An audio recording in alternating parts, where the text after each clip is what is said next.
Hello everyone. So finally आज मैं आपको बहुत अच्छे से बताऊंगा कि वर्ल्ड मैप की प्रिपरेशन आप कैसे कर सकते हैं। ठीक है, अभी क्या है कि वर्ल्ड मैप हमको लगता है कि भाई बहुत टफ होता है कि कैसे हम इतना बड़ा भाई वर्ल्ड है, इतने सारे कंट्रीज हैं, इतने सारे सीज ओशियंस हैं, भाई ये तो करना इम्पॉसिबल है। लेकिन ऐसा नहीं है, मैं आपको स्टेप बाय स्टेप प्रोसीजर बताऊंगा क्योंकि यूपीएससी एग्जाम में बहुत इंपॉर्टेंट पार्ट है आपकी प्रिपरेशन का। साथ ही साथ मैं आपको कुछ प्रीवियस ईयर क्वेश्चंस भी दिखाऊंगा ताकि आपको और आइडिया लग जाए कि भाई वर्ल्ड मैप से क्वेश्चन कैसे आते हैं। अभी क्या होता है ना कि जो हमारी अप्रोच होती है वो गलत होती क्या है कि मार्केट में अगर आप सर्च करने जाओगे तो आपको एटलस सब चिपका देंगे कि भाई ऐसा करो, एटलस खरीद लो, मैपिंग प्रैक्टिस कर लो। लेकिन ये गलत तरीका होता है।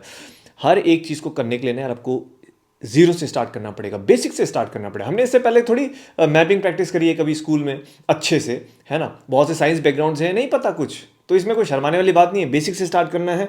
जब बेसिक्स मजबूत होगा तभी आप एडवांस पे पहुंचोगे, और जब एडवांस पे पहुंचोगे तभी आपको एग्जाम में दिक्कत नहीं आएगी। सीधे स्टार्ट करूंगा विदाउट वेस्टिंग द टाइम। ठीक है, स्टेप बाय स्टेप प्रोसीजर है।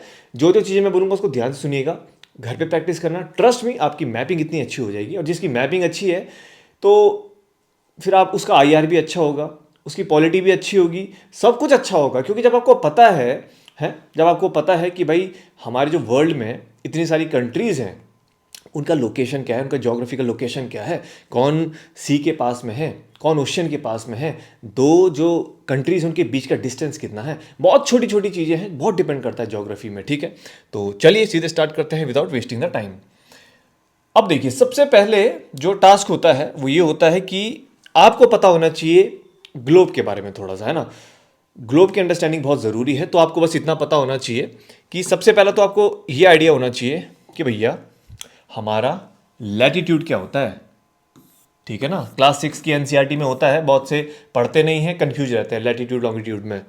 लॉन्गिट्यूड क्या होता है आपका, ठीक, ये पता होना चाहिए आपको, ये लॉन्गिट्यूड होता है। ठीक, एक आपका प्राइम मेरिडियन होता है। नॉर्थ पोल, साउथ पोल, ये बेसिक्स हैं जो आपको पता होनी चाहिए। अगर आपको थोड़ा बहुत अंडरस्टैंडिंग है और थोड़ा सा डिग्रीज के बारे में आइडिया है तो आप इनके बेसिस पे जो लोकेशंस हैं उनको सेट कर सकते हो।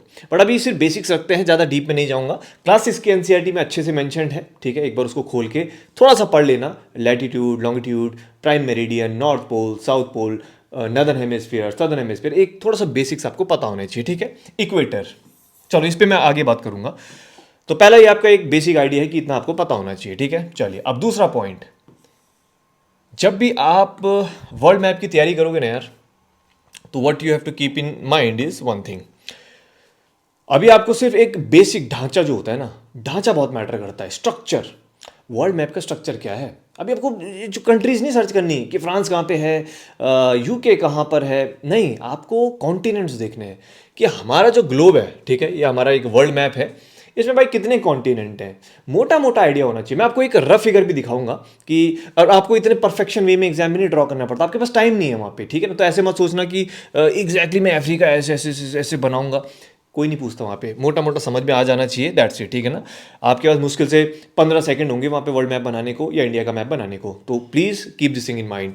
मोटा मोटा आइडिया होना चाहिए कि ठीक है भाई, ये हमारा एक वर्ल्ड मैप है, तो ठीक है जी, हमारे यहाँ पे एशिया पड़ता है, उसके बाद हमारे यहाँ पे यूरोप आ गया, हमारे यहाँ पे अफ्रीका आ गया, ठीक है, हमारे एक नॉर्थ अमेरिका हो गया और एक साउथ अमेरिका हो गया, और यहाँ पे ऑस्ट्रेलिया हो गया। इसको स्ट्रक्चर को आपने प्रैक्टिस करना है 4-5 बार रफ फिगर में। जितने ज़्यादा बार प्रैक्टिस करोगे उतना चीज़ें क्लियर होंगी। पहला स्टेप, ठीक है। अब आपको पता है कि ठीक है जी, ये जो हमने स्टार्टिंग में पढ़ा था ये हमारा लैटिट्यूड था, ठीक है, जब हमने पढ़ा था, ठीक है, तो ये हमारा लॉन्गिट्यूड था। ये चीज़ आगे आपको हेल्प करेगी, ठीक है, जब आप आगे थोड़ा डिटेल में पढ़ेंगे। अब बात करते हैं नेक्स्ट स्टेप क्या होना चाहिए। ये हो गया आपका दूसरा स्टेप। अब इसके बाद का जो स्टेप आता है ना, अब ये बहुत इंपॉर्टेंट है। यहाँ पे आपको 3 चीज़ों पे ध्यान देना है। आपने, अब देखो, ये स्ट्रक्चरिंग आपको पता है, ठीक है, स्ट्रक्चरिंग आपने कर ली structuring. Now you have to keep in mind equator. ठीक है, इक्वेटर, ट्रॉपिक ऑफ कैंसर और ट्रॉपिक ऑफ कैप्रिकॉन, ये 3 लाइन है, ये आपको पता होनी चाहिए, स्पेशली इक्वेटर।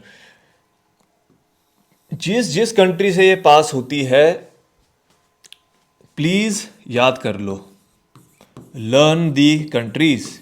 ठीक है, ब्लैक वाला अच्छा लग रहा है, चलिए ठीक है, लर्न दी कंट्रीज। अभी मैं क्वेश्चन भी आपको दिखाऊंगा कि यूपीएससी ने इसमें क्वेश्चन पूछा था। ठीक है, तो ये आपका एक टास्क है कि जो ट्रॉपिक ऑफ कैंसर है, ठीक है, फिर आपका इक्वेटर हो गया और tropic of Capricorn.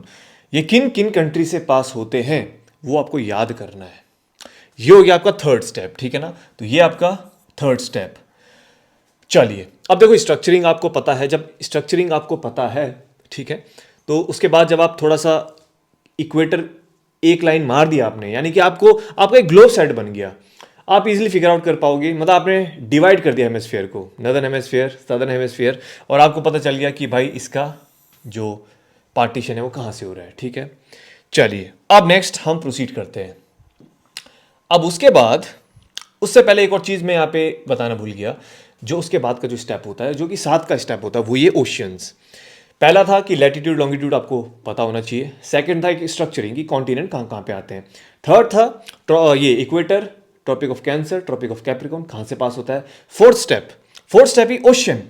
Indian Ocean कहाँ पर है, ठीक है, पता है सबको। वैसे 2 ओशन में काफ़ी कंफ्यूजन होती है बहुतों को, अटलांटिक में और पैसिफिक में। तो ये आपको पता होना चाहिए, अटलांटिक अफ्रीका और नॉर्थ अमेरिका के बीच में, ठीक है। और उसके बाद हम कह सकते हैं पैसिफिक, आपका ये रशिया है। तो जब आप ग्लोब देखोगे, रशिया और नॉर्थ अमेरिका के बीच में, ठीक है। और आपको पता होगा यहीं पर आपका एल नीनो वाला इफेक्ट होता है।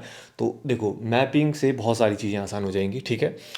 चलिए यहाँ पे होता है आर्कटिक ओशन, ठीक है। चलिए, तो ओशंस आपको सारे पता होने चाहिए कि कहाँ कहाँ पर है। इसलिए मैंने नेक्स्ट मैप जो आपको दिखाया उसमें काम आपका थोड़ा और आसान हो जाएगा कि ओशंस को भी हमने थोड़ा सा डिवाइड कर रखा है। जैसे कि ये हो गया हमारा इंडियन ओशियन, ठीक है। ये आपको पता होना चाहिए कि भाई कहाँ कहाँ तक है फैला हुआ। उसके बाद जैसे हमने कहा था ना अटलांटिक ओशन है, तो यहाँ पे नॉर्थ अटलांटिक ओशन, यहाँ पे हो गया साउथ अटलांटिक ओशन। ये तो कॉमन सेंस है ना भाई, नॉर्थ साउथ, ठीक है। फिर पैसिफिक ओशन, नॉर्थ ऊपर है, नीचे है साउथ पैसिफिक। नीचे आ गया आपका सदर्न ओशन, ठीक है। ऊपर आ गया आपका आर्कटिक ओशन, ये पूरा, ठीक। और यहाँ पे जो नॉर्थ साउथ जैसे मैंने कहा ये रशिया है। तो अगर आप ग्लोब में देखोगे तो आपको आसान लगेगा। इसके बाद का स्टेप है आपका सीज। हमारे वर्ल्ड में जितनी भी सीज हैं वो आपको अच्छे से रट देनी है। ये यूपीएससी का मोस्ट फेवरेट टॉपिक है। मेडिटेरियन सी, कैस्पियन सी, रेड सी, येलो सी, ब्लैक सी, ये कहाँ पर है, this is very very important, ठीक है। जैसे कि मेडिटेरियन सी यहाँ पर है, बाल्टिक सी यहाँ पर है, साउथ चाइना सी यहाँ पर है, कैस्पियन आई गेस इस साइड के करीब है। तो थोड़ा सा आपको आइडिया होना चाहिए, ठीक है। तो कौन सी कहाँ पर है, आसान है। अगर आप इसको इंडिविजुअल बेसिस पे भी सर्च करते हो तो भी आपको पता चल जाएगा। तो it is not that tough, ठीक है। तो यानी कि अगर हम अपने स्टेप्स को रिपीट करें, तो पहला स्टेप था लैटिट्यूड लॉन्गिट्यूड। पहले आगे देख लेते हैं, उसके बाद मैं आपको एक बार समरी दे दूंगा, ठीक है। चलिए तो अब ये थोड़ा सा एक डिटेल में आ गया है पॉइंट। थोड़ा सा इसमें मैप, वर्ल्ड मैप में बहुत गड़बड़ी दी रहती है उन्होंने। चलिए ठीक कर दिया। पहला स्टेज क्या था, लैटिट्यूड लॉन्गिट्यूड। दूसरा था स्ट्रक्चरिंग कॉन्टिनेंट्स की, कि कौन कौन कॉन्टिनेंट कहाँ पर है। उसके बाद है आपका task equator, cancer and Capricorn, जो लाइंस है वो किस कंट्री से पास होती है। उसके बाद आपने ओशंस देखने कि कौन सा ओशन कहाँ पर पड़ता है, ठीक है। और मैंने आपको मैप में भी दिखा दिया है कि नॉर्थ कौन सा है, साउथ कौन सा है। उसके बाद है सीज, कि मेडिटेरियन सी, ठीक है, आपकी येलो सी, रेड सी, कैस्पियन सी, ये कहाँ पर पड़ती है, किस एरिया में पड़ती है, वो एरिया बहुत इंपॉर्टेंट हो जाता है। यानी कि उससे आपको पता चलना चाहिए कि उसके सराउंडिंग की कंट्रीज कौन सी है। मैं आपको उससे भी रिगार्डिंग यूपीएससी के पीवाईक्यू दिखाऊंगा अभी इसी स्लाइड में। अब जब आपने ये सब कर लिया ना, तो आपके दिमाग में एक अच्छा सा एक ओवरव्यू सेट हो गया है कि ठीक है भाई, मेरे को पता है कौन सी सी कहाँ पे है, ओशियन कहाँ पर है और कॉन्टिनेंट कहाँ पे। अब आपने क्या करना है यार, देखो अब तो ये चीज़ है ना, ये आपको पता है, ये आपको पूरा पता है, ये आपको पता है, ये आपको पता है, ये पता है, ये सब पता है आपको, ऊपर ये सब पता है, ये कॉन्टिनेंट्स ये सब आपको पता है ना। ये स्ट्रक्चरिंग आपने कर ली थी स्टार्टिंग में, ये सब आपने कर लिया था, ठीक। ये कॉन्टिनेंट की स्ट्रक्चरिंग सब आपने कर ली थी, ये सब आपको पता है। अब क्या करना है, अब अंदर में जाना है थोड़ा सा। यानी कि अब देखना है कि भाई एक एक कॉन्टिनेंट को आपने पकड़ना है। अब देखना उस कॉन्टिनेंट में कितनी कंट्रीज हैं, कौन कौन सी कंट्रीज हैं। जैसे आप आए नॉर्थ अमेरिका में, अब आपने देखा भाई ऊपर कनाडा है, ठीक है, नीचे यूनाइटेड स्टेट्स है, ये मैक्सिको है, फिर आपने देखा ये ब्राज़ील है, ठीक। उसके बाद ये अर्जेंटीना है, पेरू है, कोलंबिया, ऐसे ऐसे करके आपने प्रैक्टिस करना है, ठीक है। और बारीकी में मत जाओ, जो बड़ी बड़ी कंट्रीज है पहले उनको तो कर लो कवर, ठीक है। जैसे अल्जीरिया हो गया, लीबिया हो गया, इजिप्ट हो गया, सूडान हो गया, नाइगर हो गया, इंडिया है हमारे यहाँ पे, ठीक है, नेबरिंग कंट्रीज तो आपको अच्छे से पता ही होंगी, है ना। और इंडिया का मैप भी जब मैं लाऊंगा तो उसमें ये पोर्शन तो आपको वैसे भी अच्छे से पता होगा और होना भी चाहिए।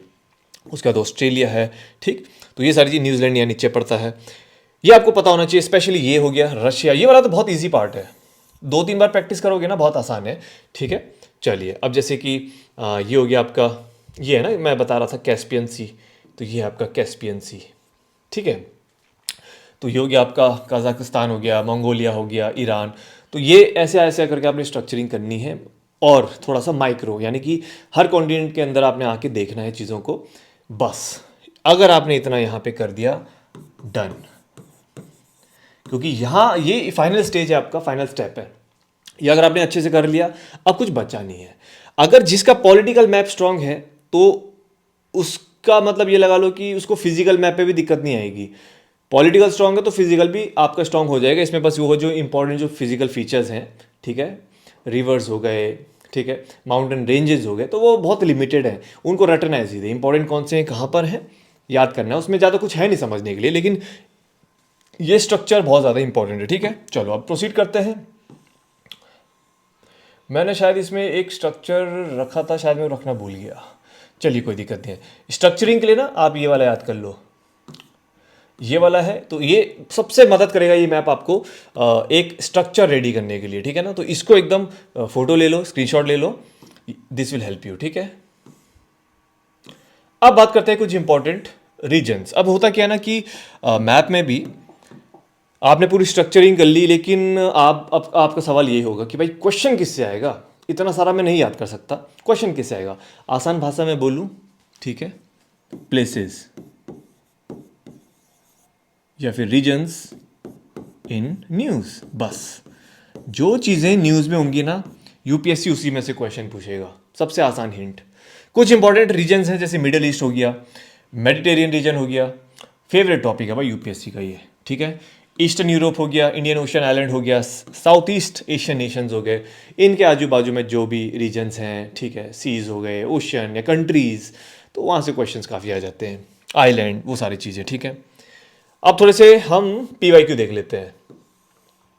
अब जैसे कि एक चीज़ मैं आपको दिखाता हूँ, 2017 में आया था क्वेश्चन। अब कैसे क्वेश्चन पूछेगा यूपीएससी कि भाई Mediterranean sea is a border of which of the following countries, कि मतलब मेडिटेरियन के आजू बाजू में कौन कौन सी कंट्रीज हैं। अब आपने याद किया है तो किया है, ये आपके होमवर्क, ये सारे आपके होमवर्क हैं, इसको खुद में घर से प्रैक्टिस करिएगा और कमेंट सेक्शन में बताइएगा इनका आंसर क्या है, ठीक है। और अगर आपको ये 5 क्वेश्चन मैं आपसे पूछूंगा, आई थिंक 6-7 क्वेश्चन है, कमेंट सेक्शन में बताना आप कि इन 6 में से आपके कितने क्वेश्चन सही हुए, और जितने आपके ज़्यादा क्वेश्चन सही होंगे मतलब उतनी अच्छी आपकी मैपिंग है, यानी आप प्रैक्टिस कर रहे हो, ठीक है।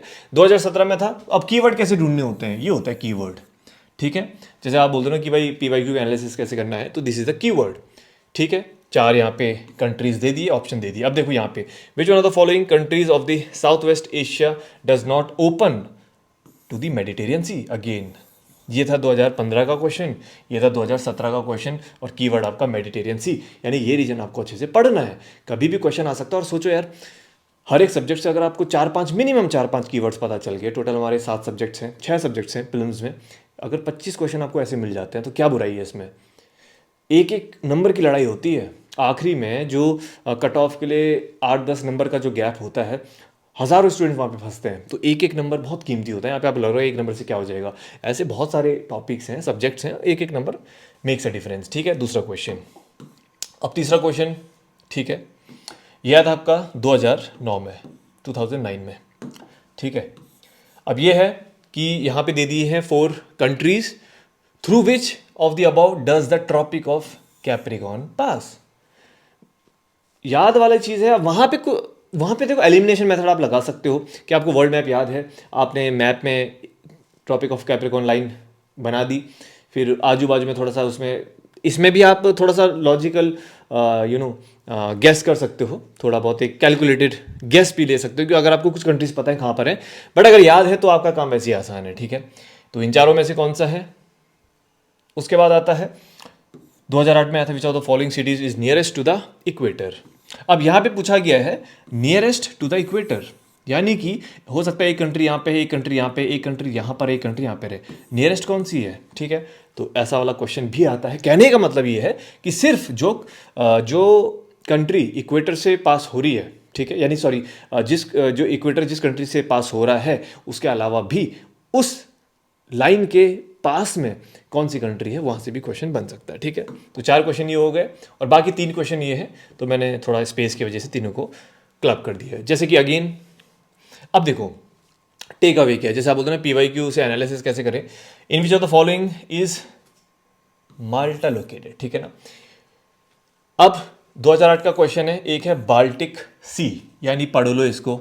ठीक है, एग्जाम में बन सकता है क्वेश्चन, इसके आजू बाजू की कंट्रीज, मेडिटेरियन सी, ब्लैक सी और नॉर्थ सी, पढ़ लीजिए कहां पर है। ठीक है, again next question, which of the following is geographically closest to the great Nicobar.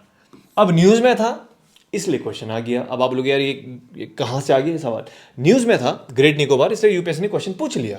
ठीक है, अभी आई थिंक पिछले साल यूपीएससी ने ये पूछा था कि जो अफगानिस्तान है उसकी जो नेबरिंग कंट्रीज हैं कौन कौन सी हैं, क्योंकि अफगानिस्तान आपको पता है बहुत न्यूज़ में था, है ना, तो इसलिए यूपीएससी ने से क्वेश्चन पूछ लिया। तो ये चीज़ आपको ऐसा डरना भी नहीं है कि भाई यूपीएससी कुछ भी पूछ लेगा, जो न्यूज़ में है वहीं से क्वेश्चन टारगेट होंगे। कंसिडर फॉलोइंग पेयर्स, ये पेयर वाला क्वेश्चन था। ठीक है, जैसे एक तरफ सी थी और उसके अलावा उसके साथ में था कंट्रीज़, तो ये थोड़ा सा आप रीड कर सकते हो। ठीक है, तो ये 19 का था लेटेस्ट, यहाँ पे भी आपको कीवर्ड दिख जाएंगे, ब्लैक सी दिख रहा है, मेडिटेरियन सी, हर जगह। मतलब अब देखो यार,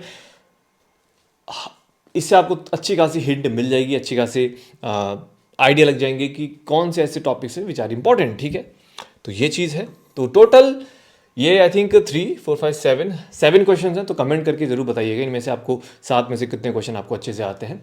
तो ये सारी चीज़ें थी मैपिंग में, तो आई होप आपको अच्छी खासी क्लैरिटी आई होगी। इतना ज़्यादा टेंशन नहीं लेना है, इतना ज़्यादा डरना भी नहीं है, it is just you have to be aware. ठीक है ना, थोड़ा अवेयर रहे अपने सराउंडिंग के, एंड मैपिंग आपके लिए बहुत आसान हो जाएगी। जस्ट इट नीड्स प्रैक्टिस, देख देख के काम नहीं चलेगा, पेपर में आपको ड्रॉ करना पड़ेगा। थोड़ा बहुत ड्रॉ करोगे 4-5 बार याद हो जाएंगी, लेकिन करना पड़ेगा। ठीक है, चलिए, सो दैट्स ऑल। और अगर ये वीडियो अच्छा लगा होगा तो बताइएगा, एंड इसके बाद मैं इंडिया पे भी एक वीडियो लाऊंगा, क्योंकि उसके लिए थोड़ी और अच्छी मेहनत लगती है, एंड इंडिया का वीडियो मैं बहुत जल्दी लाऊंगा। So that's all from this video, so thank you so much and have a good day.